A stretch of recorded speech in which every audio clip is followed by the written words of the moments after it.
years ago, children learned necessary survival skills by mimicking their elders. In modern times, academics are often taught rather than shown, removing this type of opportunity from the learning process. Dear friends, today I want to talk about effective learning from children's perspective. My father always tells me that children are not blank paper on which adults imprint knowledge. He added that children's brains are far more powerful and intuitive than we ever imagined. Therefore, I believe children themselves must engage in the learning process which excites them and effective. Curiosity is the birthplace of learning. If you follow a 2-year-old child for even a couple of hours, you will watch that he or she explores lots of things using feel, taste, look and sound.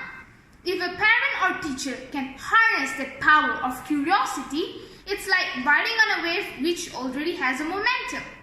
Brothers and sisters, I'm sure many of you enjoy doing role plays like restaurant owners, teacher, doctor, and many more.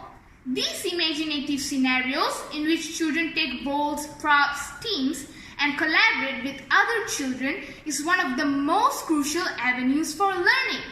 I learned a lot through this role play with my brother and cousins.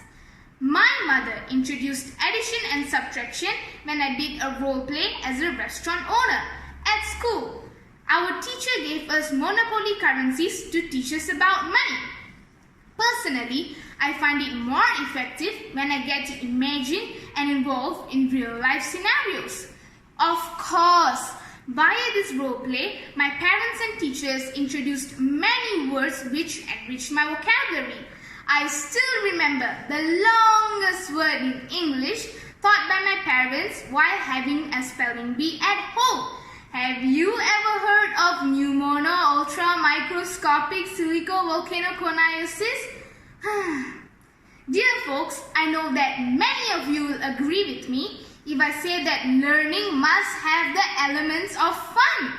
Play-based learning shifts the focus of learning for the sake of exam to the process.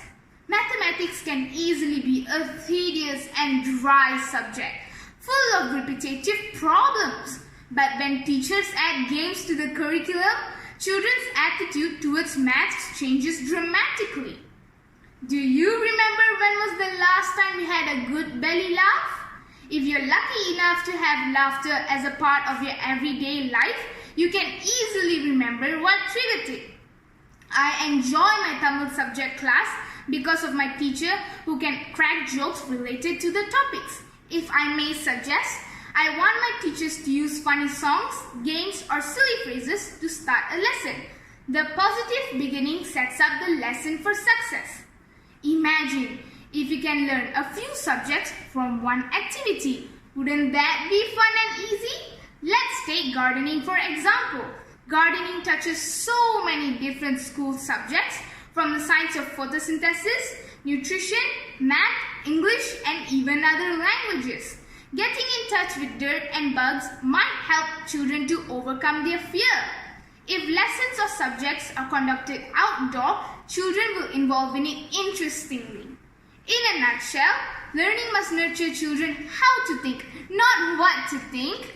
Parents and teachers must take children's perspective into account to make their learning effective.